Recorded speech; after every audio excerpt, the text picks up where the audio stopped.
How do you recommend people learn about these kind of stuff, like contracts or budgets? You ask like 10 different people, they'll give you like 10 different answers. Is there anything with freelance that you feel people like don't think about when they're getting into it? This is kind of like an obvious one, but what about an NDA? An NDA, super important in this line of work. Is there any advice you would give to creators or agencies trying to land clients on the scale of Twitter? It's gotta be... Hello and welcome to Final, your exclusive behind-the-scenes look at just what goes into running a modern media agency. I'm your host, Connor Aiden, and today we're talking all about money, how to actually make money in this whole sports media enterprise. We'll hear from people representing agencies, freelancers, and even some former clients about just how this whole works. And starting off today, we're going to talk to our head of finance, Charles Lian. Charles, how are you doing today? I'm good, Connor. Thank you for having me on the pod. Thank you for being on. Again, we're so happy to have you on. And yeah, we work at Fresh Tape. Yep. And I would love to talk a little bit about starting this off, that kind of agency side of this. But really quick, Charles, I need you to explain to me, what is an agency? That's a great question. And I feel like you ask like 10 different people, they'll give you like 10 different answers. But I mean, at its core, like an agency is just sort of this vehicle that allows us to, take on services for, certain people, in this case, clients, and be able to kind of utilize all the different, people that we work with. So it's not like your typical company, I think, when it's like you're thinking of, I don't know, like the Nikes of the world where they're selling shoes or clothes or there's like a physical product. Agencies, at the end of the day, they sell a service and they sell, the work that the people that they hire and bring on to do. And so it's sort of like this connector of sorts between people who need something accomplished and then people who are able to do those things and execute. And so an agency at its core brings all of that together. And then, you have different types of agencies like Fresh Tape. And we can probably get into kind of like all the different things Fresh Tape does as an agency, but that's essentially the gist of it. Yeah. So speaking about Fresh Tape, how does Fresh Tape generally make its money? Like, what is its biggest pool? Yeah. I mean, Fresh Tape is also interesting as an agency because, like I said, agency sort of connects different people who are looking for, solutions to their projects and also the people who can actually like act on those projects, right? But Fresh Tape does that. But Fresh Tape also is an in-house production company, which is responsible for all types, like performing all types of projects that you might not necessarily need an agency for. Because like I think sometimes agencies will just bring like one or two people in different facets of the job and then bring them together. We at Fresh Tape have the ability to kind of just have all of that consolidated. But yeah, like Fresh Tape, like what our bread and butter, we make a lot of production content for different brands, media properties, sports companies are our biggest. And really it's, I think we brand ourselves as like this one-stop shop for a lot of production, and a lot of our work is directed towards short form, social media content. But anything under sun, I think Fresh Tape has the capabilities to do. We've got wide array of services and a wide rate of clients who look for those types of services. Yeah. And besides like creative services, which is what we call that, are there any other ways that Fresh Tape generates revenue? Yeah, it's interesting because I think you look at creative services and that's like the actual sort of production. Meat and potatoes, really. Yeah. And that's responsible for, most of our business. Clients are looking for like a shoot on different media days or like different sort of promos. And, we sort of are able to fill in the gap, like for a lot of companies that don't have a lot of these things in-house. But outside of that, like, we also have a dedicated graphics team. We've got a lot of social media work that we're doing. We also, given our work across the spectrum of, different shoots, have worked with a lot of different partners. And so that's, where we sort of connect people on that as well. And I think there's so much that goes into Fresh Tape. And I think like, outside of the agency aspect, we also have, right in our backyard, we have a studio that we rent out to different creators in the area. We have a Gondola house workspace, and really just kind of becoming a more all-encompassing sort of avenue for different creators to collaborate on. And I think all of that comprises of Fresh Shape. So it's not just like, the set production company aspect, but like I think all of it as a whole is what Fresh Shape is. Nice. Yeah. And we'll get into the kind of nitty gritty of it in a second. But I wanted to ask you, I know as we're like heading into this realm of finance, there are so many random acronyms. Yeah. I was wondering if I could just give you some of these like kind of acronyms and have you just give like a sentence description on what each of them are. Yeah. Hit me. Because there's so many. And honestly, some of them I don't even know. Starting with RFP. RFP, yeah.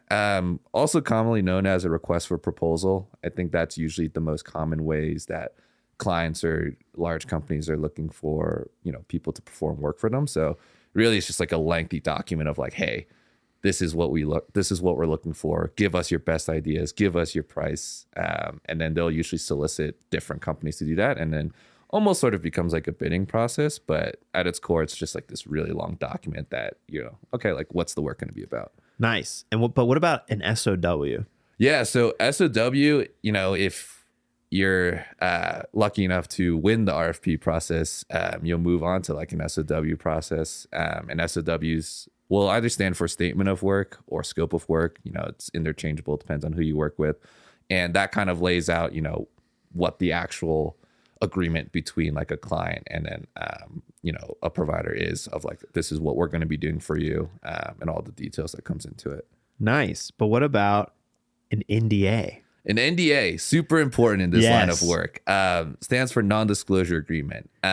It's before you start on any project with anybody, like it doesn't even have to be in this agency production world that we live in. NDAs are important to kind of just memorialize the agreement, like, hey, we're talking about certain things. We've got like a free flow of ideas, and that is to not be shared. There's certain information that are private that are between us. And this document just kind of like binds us to that agreement. It's like, okay, cool. Like we're working together here. We know what information is shared and would not be allowed into the outside world. Nice. And I also have on here MSA and CSA, and I don't know what either of those even are. Yeah, no, I mean, I think CSA and MSA are different variations of each other. So how we, our documents are put together, MSA stands for Master Services Agreement. CSA can be Client Services Agreement. Some companies might, use Creative Services Agreement. It's all the same. It's basically a standard contract that is signed between, us as a company and the clients that we work with, but also us and, the people that we work with too on some of these projects. That's like sort of the law-abiding contract. And then typically, we mentioned the SOW before. Those will be like different extensions of your MSA, as you add on more projects and as you kind of like take on different work, you can sort of have a lot more flexibility in your SOW, but your MSA is sort of like, this is our like holy grail of, describing the relationship between, two parties or me and you on what we're doing together. Nice. So say that a client wanted to work with Fresh Tape. What is like the order of operations? We talked a little bit just now about that, but like kind of what are the steps? Yeah. I mean, I think from what I've seen so far at Fresh Tape, we've had, the benefit of working with a ton of clients that have had repeat and numerous amounts of projects through the years with us. So, a lot of our projects are as simple as, someone we've worked with before and they're like, hey, like, we're looking to do so-and-so project at, whatever, media day or whatever what time period is. And it's like, hey, do you guys have the capability? And that almost kind of like skips a lot of the more formalized process between different clients. Often with newer clients, that is where the RFP process comes in, where, like I mentioned before, it's like you might have a company that's, knows they have an upcoming sort of production they're looking at. And they're talking to maybe a few different types of agencies or production companies. Like, okay, like let's see what each of their different ideas are and their different types of budgets are, and we'll send out an RFP. And then that's when we'll sort of put together different ideas internally. We'll ship it off to the prospective client, and then sort of kind of gets decided on their side. But once you get through that process, and again, like we have the benefit of almost skipping the RFP process more often than not, but once you get to that side, it's pretty, straightforward from our side on operations perspective. It's like, because the RFP will already have a lot of kind of, recommended ideas and recommended budgets of like kind of what we think it's going to take to, get this project done. And then once you're sort of agreed on those types of details, we'll move into the formal contracting process, which again can involve an MSA, will definitely involve an NDA. Yeah. And every, project that we do will involve an SOW of some sort. And so it just kind of, I think all of those steps, happen in the process, but like it varies sort of, how quickly or how soon it follows up on. Nice. So I know we make a lot of pitch decks. Would that be included in the RFP? Yeah, totally. And I think more often than not, you'll see like RFPs as like this super long document of just like, hey, like this is what we're looking for. And then I feel like it's up to the agency or the people responding to the RFP to kind of decide how they want to approach it.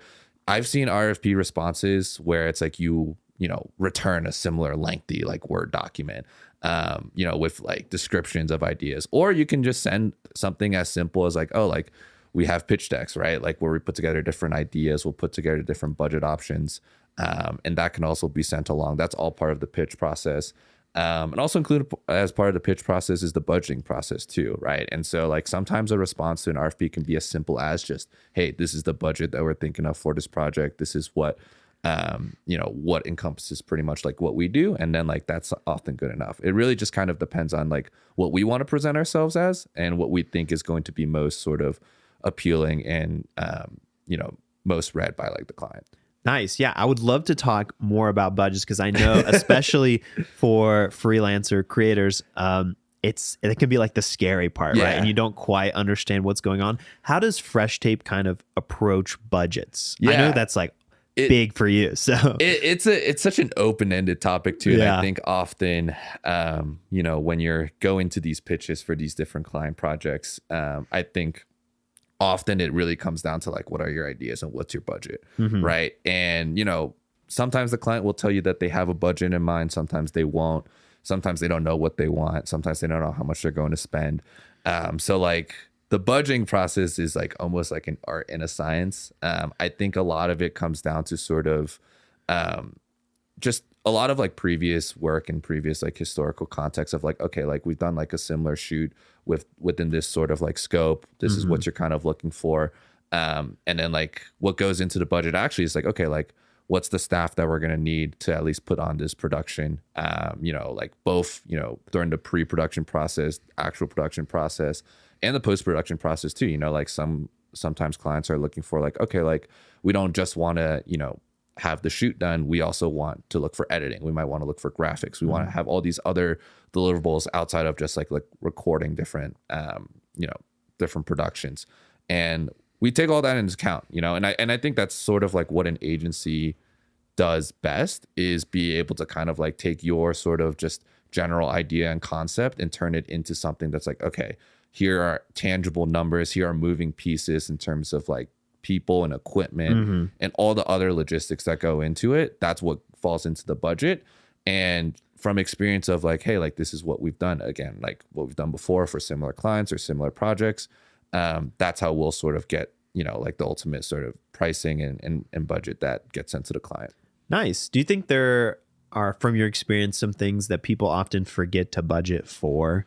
I think the trickiest is usually related to kind of the different travel logistics. Yeah. And not that like people forget it, but I think people sort of, don't take into account like how much that can shift, I think. Because when you're bringing on different staff, when you're bringing on different production and equipment pieces, it's like pretty like standard of like what you're looking for. And like, that's not going to change.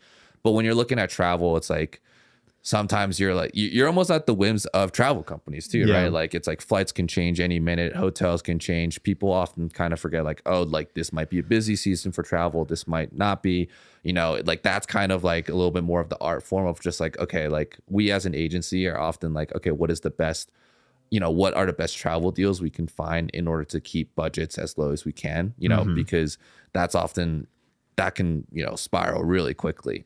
So like being on the lookout for that, I think is important. Also just understanding like your day-to-day expenses on the actual shoots. Like there's going to be food, there's going to be Ubers, there's going to be parking, like all of that's important. And I think that often gets overlooked a little bit.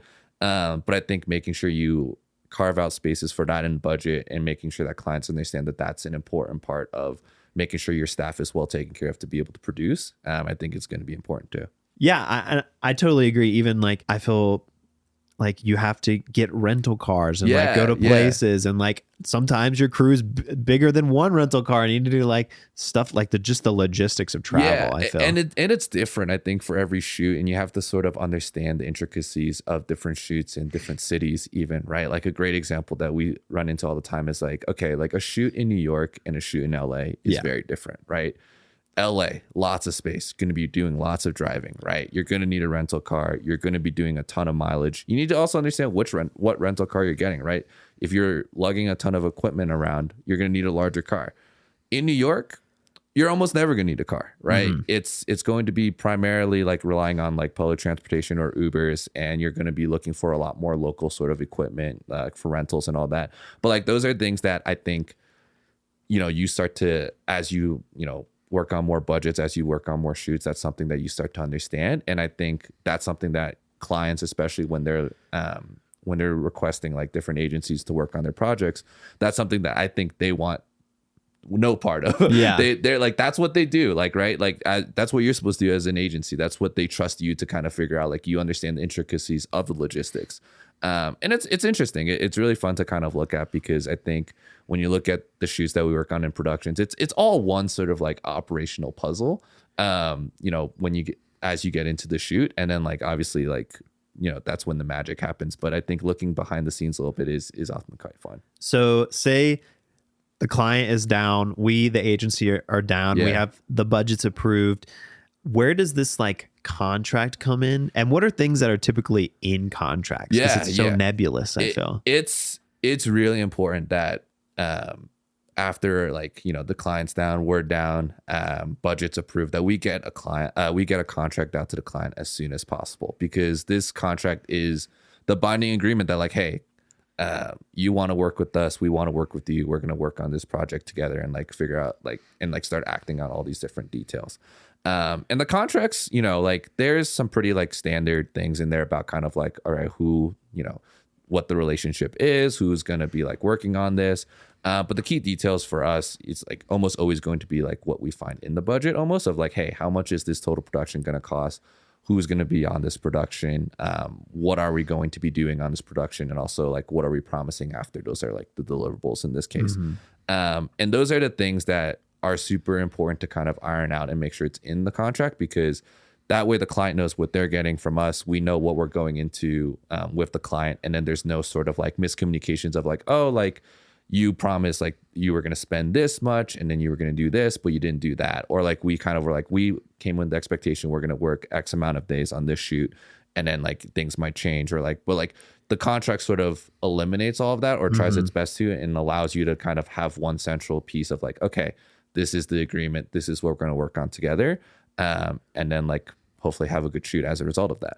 Nice. And then as the kind of productions grow larger, are there any things that kind of change for these like larger scale things? Yeah, I think it depends, but I do think when you get to like larger budgets and larger productions, I think you'll often see in the market, that's where companies are putting out more RFPs. Like if you're looking for like a quick shoot and like you have someone that you like working with, and it's going to be like a fairly smaller budget, like you don't often need an RFP for that.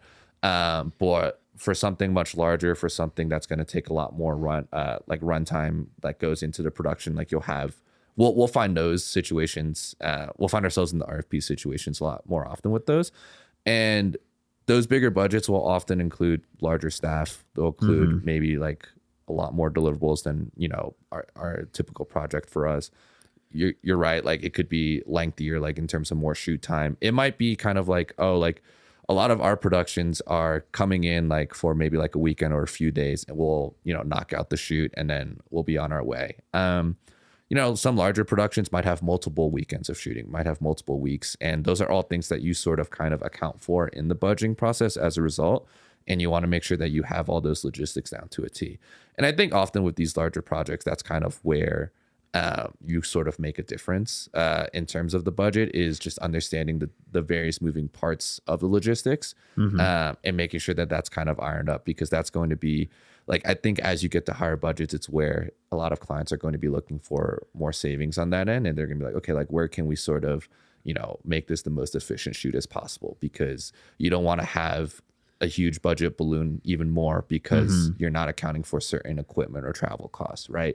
But as efficient as you're able to make it from the agency perspective, I think clients really start to appreciate that, especially as you scale higher. And then for people just getting into this industry, how do you recommend people learn about these kind of stuff, like contracts or budgets? I know you said a lot of it comes from experience, but like when you're first starting out, what do you do? Yeah, I mean, I think it's a good question. Like when you're first starting out, it's you just have to see it, I think. I mean, I think there is a wealth of knowledge, I think, on the internet where like you can kind of like understand what a basic services agreement, what a basic scope of work looks like, or just even like, and there's plenty of templates when you're looking for budgets and different sort of, and you're just trying to get onto the game of like what you can sort of copy or follow. But the honest answer is it takes time. And I think it really has to be specific to kind of like what you're doing as a business and what you're looking for. And like and I think when you're first starting, people you work with, different clients will understand like, hey, like this is someone who's, you know, we're working with, we're sort of taking a leap of faith of working with someone for the first time, but they obviously offered something like during the process of, you know, trying to like get that work together, that we're going to be able to trust and like allow them to kind of figure it out. But it really is just being able to kind of see these all the time. And for me, it's just been, you know, just years of kind of like flipping through documents, flipping through budgets, and just kind of like knowing this, like starting to learn the intricacies of kind of like, oh, like this line item is kind of, you know, off the marker or whatever, or this, like there's like language in this contract that we might want to like double check. It just takes experience, and I think it takes time. But you know, the good news is once you do one, you know, it becomes a lot easier. It's really getting kind of, you know, once you understand the initial structure and you get the first part down, it's like the rest kind of just you're making adjustments here and there. Nice. Well, thanks for chatting with me, Charles. Yeah, of course, Connor. Yeah. This was great. Awesome. So we heard from the agency perspective, and now we're going to hear a few from freelancers on just how freelancers make money in this market. And we're back with Tanner Fowler, amazing freelance cinematographer extraordinaire. Tanner, how are you doing?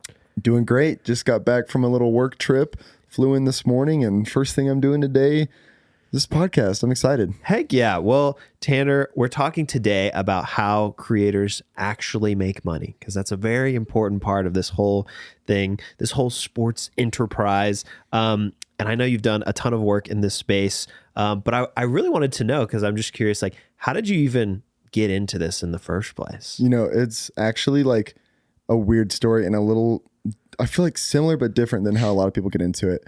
When I was in high school, I started a YouTube channel and was making video game videos. I took a little camcorder and was filming my screen.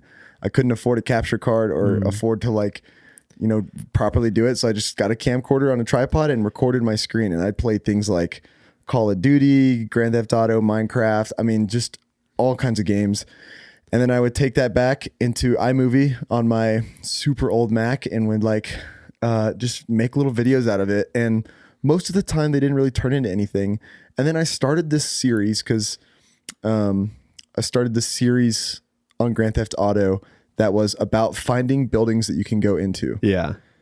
Recorded a bunch of videos, and the series one day when I was in school just blew up. I mean, I went to school and it had 20 views. And when I got out of school that day, 20,000 views. Dang. And like all these comments. And I'm like, dude, that's really cool. I mean, a few weeks later, one of the videos had like 1 million views, literally 1 million views. Just something blew up on YouTube. And this is like 2015 or something like that. So kept with the YouTube game, kind of being a YouTuber, and built up my YouTube channel, did a lot of gaming content. Eventually had like 20,000 subscribers and got my first check. I got a check for $100 off of ad money. And I mean, for me, like I was like a sophomore in high school and I'm like, dude, I am making money like doing YouTube. And like, I feel like back then, like no one knew that you could make a ton of money with it. Yeah. But like, I was like, this is really cool. But, I kind of just like got tired of the YouTube thing. Yeah. Like I didn't like being on camera. I didn't like being a content creator, but I really liked the technical side of being able to like shoot with my camera, use a capture card, edit in iMovie. Like I loved all that stuff. So I was like, okay, how can I keep doing this, but without having to like run a YouTube page? Cause I just wasn't interested in that. And then I found that our high school had this sports program where you can help run the video board for the high school football games. So signed up for that and signed up for a few film classes. And just like that, I was like on my trajectory to just shooting sports and shooting all kinds of random things in general. Dang. So have you been freelance since day one? When I was in college as a student, it felt like I was a freelancer because I did a lot of work for my university. Yeah. But then I'd randomly pick up gigs here and there for friends, shooting like little small events, shooting weddings. I feel like my first paid freelance thing was probably shooting my sister's wedding. And I look back at that video and I'm like, gosh, like all of us, we all look back and we're like, dude, this is terrible. But at the time, like it was super fun and super great.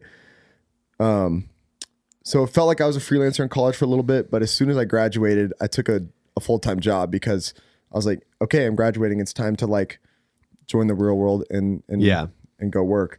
So I went to work at this production company in Kansas City called Let It Fly and had a great time. Worked there for a little bit over a year and kind of got used to the world of like professional video making and working with a production company and all of that. And then after a year there, I decided that like, you know what, even though like I decided that I didn't like the 9 to 5, I decided I wanted to be able to pick my own hours, pick my own days, take time off when I wanted, and also sort of have a choice on what kind of projects I took on here and there. So that is, it seems like a lot of people, the dream of freelance is like, oh, I want to be my own boss. I want to make my own hours. Is there anything with freelance that you feel people like don't think about when they're getting into it? I mean, this is kind of like an obvious one, but like you don't have a consistent check every month. Yeah. Like I will speak on my last December and January. I didn't work for probably 80% of December and January. I know some other people can find work, but those months for me, almost every year, I struggle to find work and struggle to find a check that during that time. Yeah. So I find a lot of the freelancing is just being smart with balancing your money and knowing when to spend money on gear, when to spend money on yourself, and then when to save money for when you're going to need it. Yeah, I would love to talk about more of that, like kind of business side of all of this. Did you just, when you decided you wanted to go freelance, maybe like after Let It Fly, like how did you even figure out that whole business side?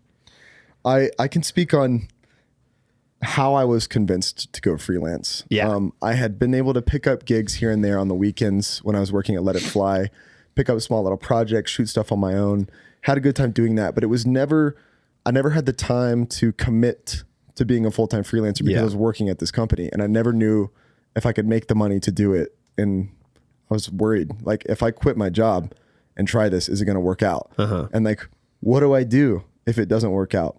So I called up Max Huggins, who used to be the creative director here at Fresh Tape.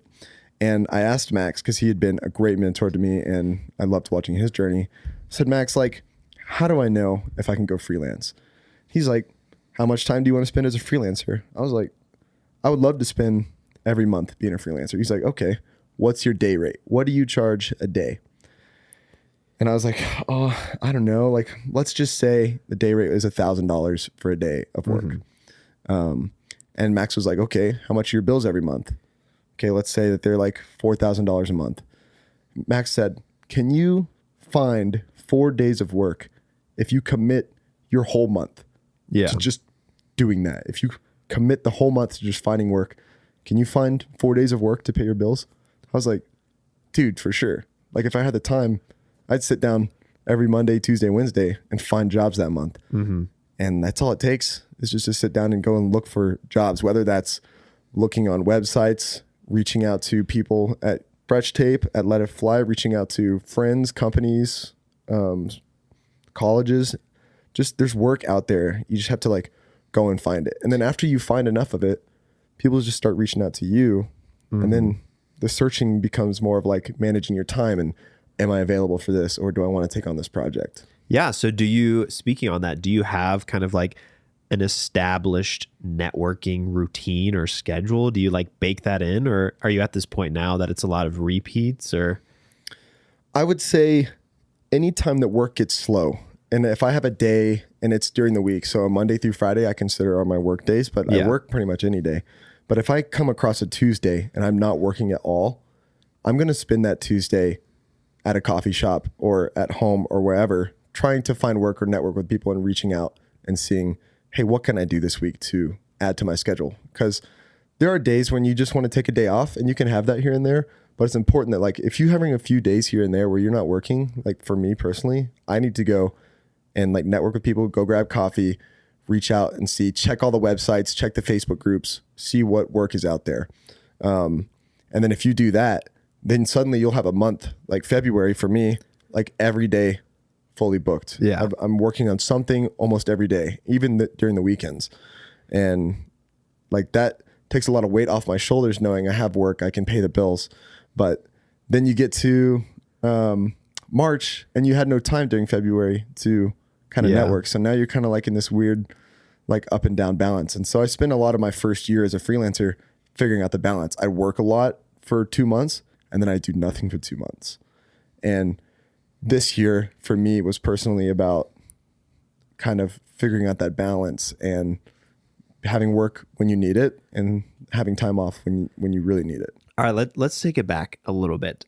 So when you were first getting into freelancing, you were like, maybe we were still at Let It Fly working a little bit.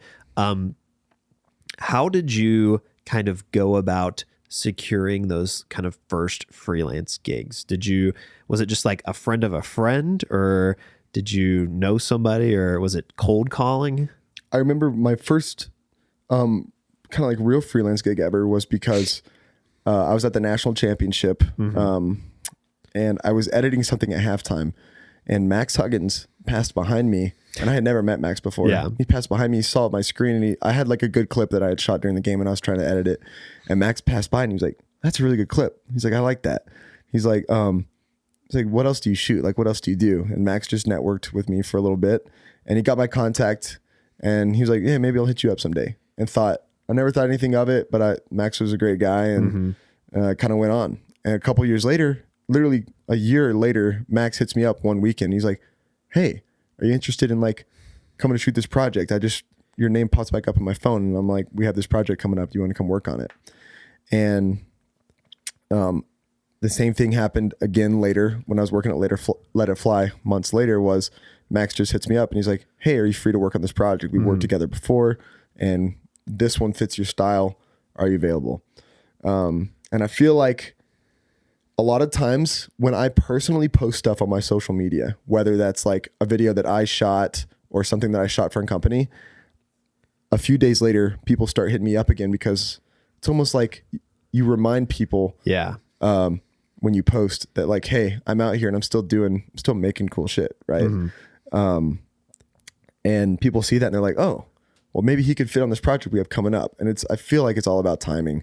So whenever your name pops up on social media or you reach back out to someone to grab coffee, just may happen that they need you for a project. And then if you build up enough of this reputation and network with somebody, then they're going to think of you when they have a certain kind of project come up. They're like, "Oh, we're shooting this sports practice thing. We need Tanner on this." Yeah. Like they're just going to think of you like that.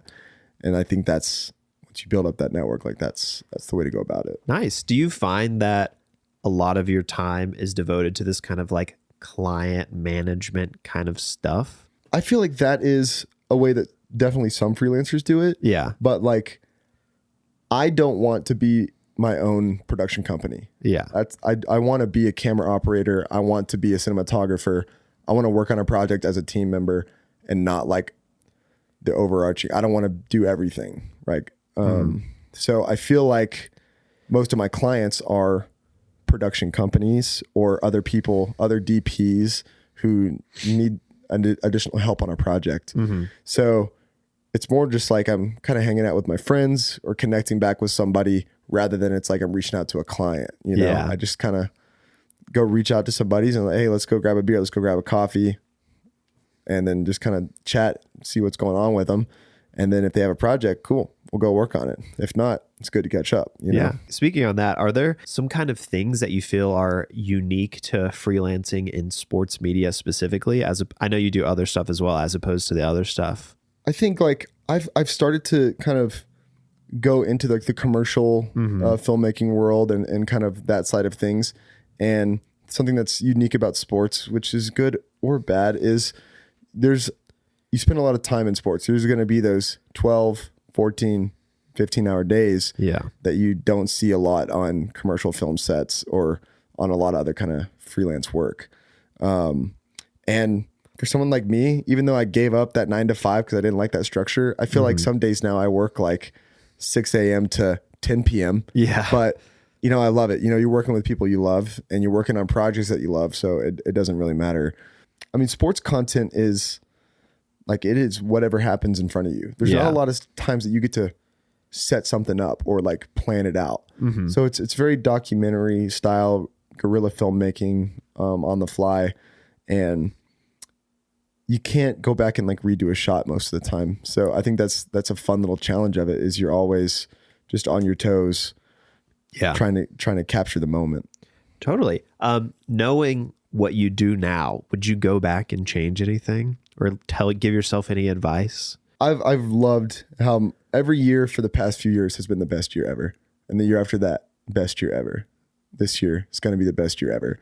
And so I feel like if I were to go back and tell myself something, that might change a little bit. So I don't know. I feel like everything that I've done that has been good, like I'm glad that it happened. I'm glad that everything that has been in my career that's been bad or setbacks have happened because it all led to something else and put me right here in this chair, you know? So I don't have any advice for my like past self, I guess. I totally agree. I feel like all of like the bad stuff that's happened in my life has like led me in the direction that I got here. So I'm like, if I go back and change it, then I won't be the person I am now. I would say like, if I did see myself in the past, I'd be like, just keep doing you. And I would tell that to everyone who is a sports creator, is like, literally do you. Yeah. Don't change your content. Don't change your style. Do what you want to do, because people hire you for you. If you're getting jobs for your style, you're going to continue to get jobs for your style. If you want to change your style a little bit, someone's going to want that. Just do your thing. Because if you're doing what everyone else is doing, then like, why would they hire you over somebody else, you know? And I just try to be consistent and like a consistent cinematographer, so that like just on any project, especially sports stuff, they know that if they hire me, I'm going to get that shot, you know? The last question I have for you is, do you have any advice for people that are just starting their freelance journey?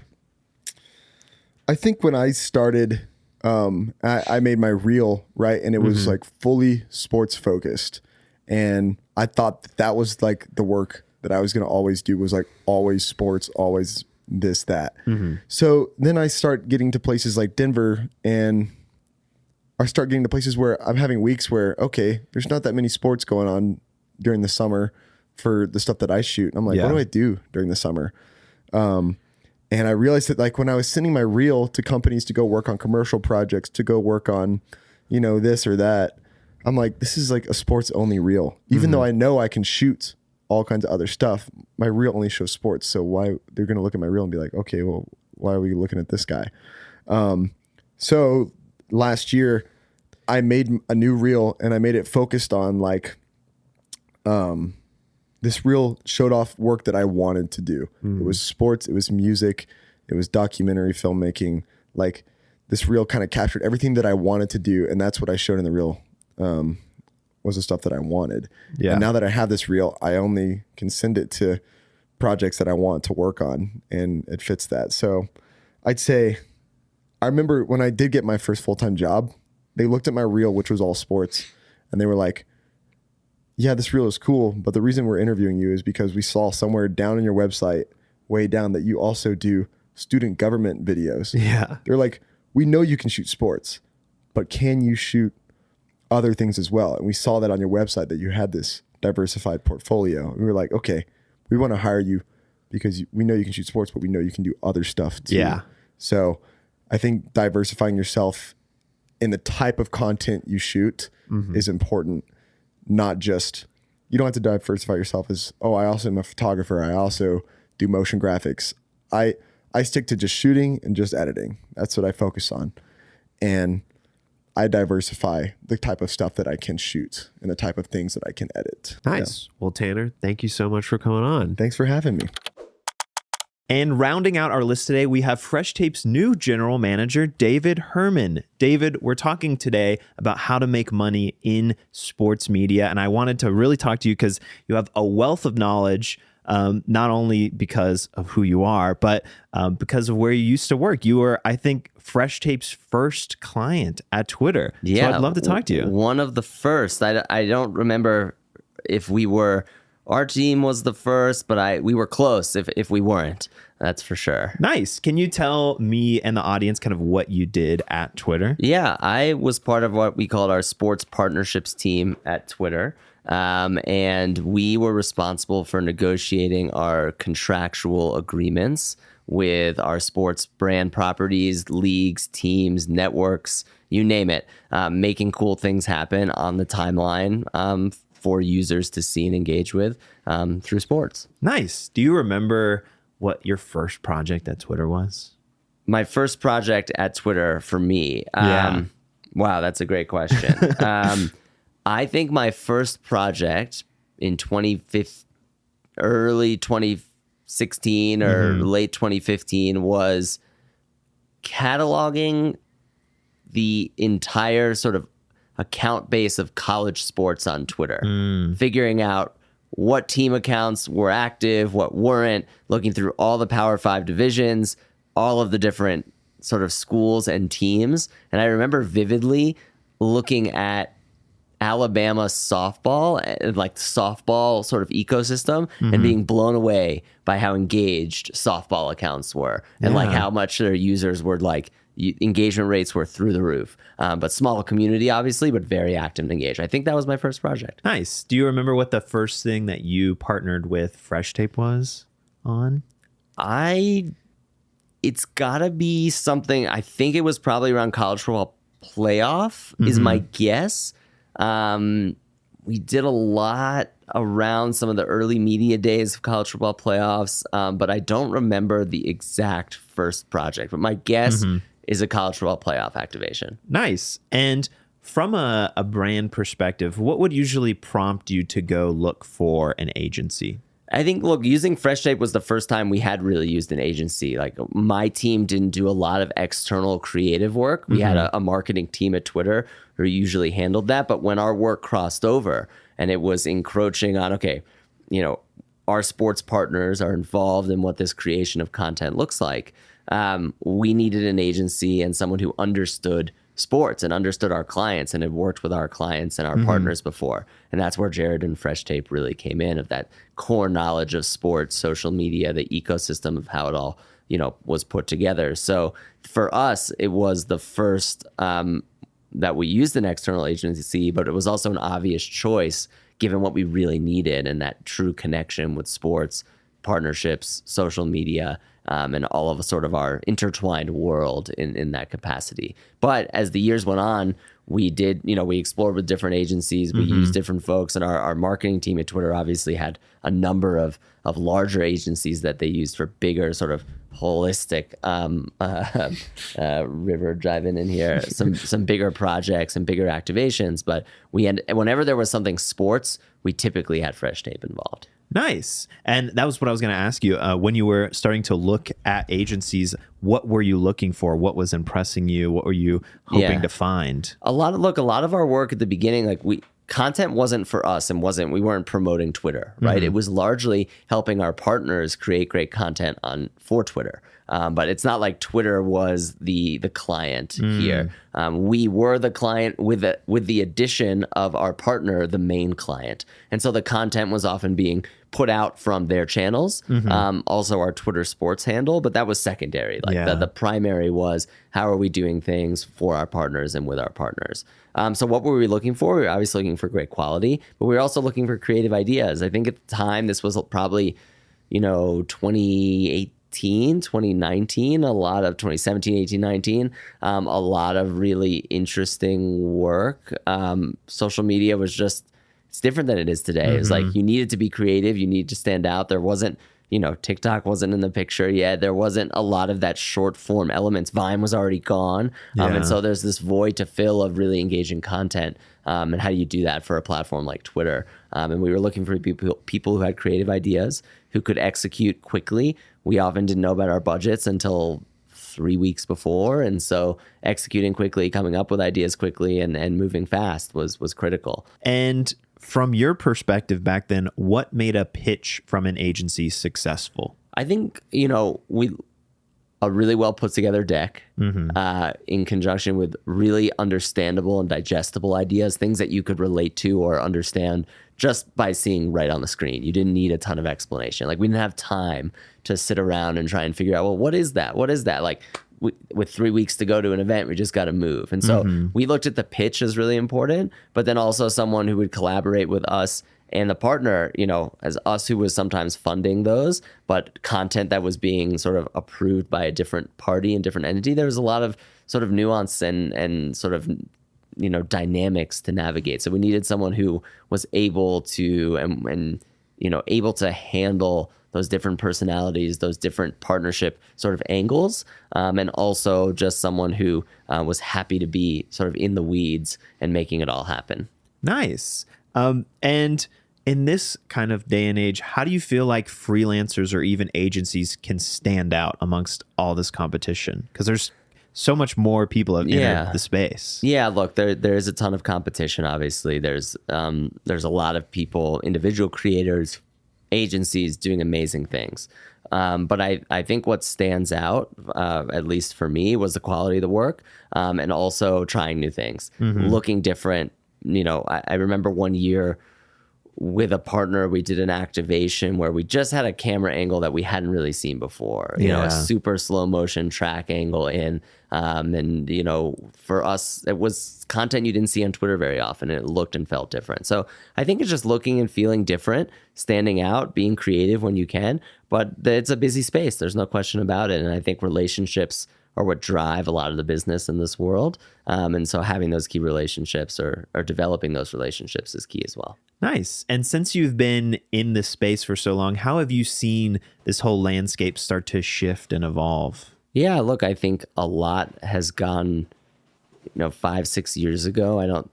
Obviously creators exist, individual creators existed and freelancers, but I feel like, today, so many more people are picking up a camera and creating things. And that has changed the dynamic of, how you look at who you're hiring, what you're hiring, and how an agency can add value at the end of the day.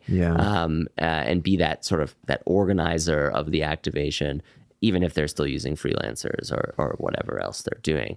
But I think the big difference of today in this world is technology is changing. Like, look at AI, look at a few, camera technology, editing technology. So many things are different that if you're not keeping up, you got to keep up and keeping up with those changes and understanding where the industry is going. I don't know if anyone has the exact answers to that, but being at the forefront is pretty critical. What do you think are some key considerations that freelancers or agencies should keep in mind when discussing contracts with like large entities like Twitter, or even like in cases where there are intermediaries involved? Yeah, look, this contracting. A big question. Yeah, contracting it's always tough, and you always should be looking to protect yourself, and especially if you're a freelancer, and really ensuring that ownership of work and so many other things are involved.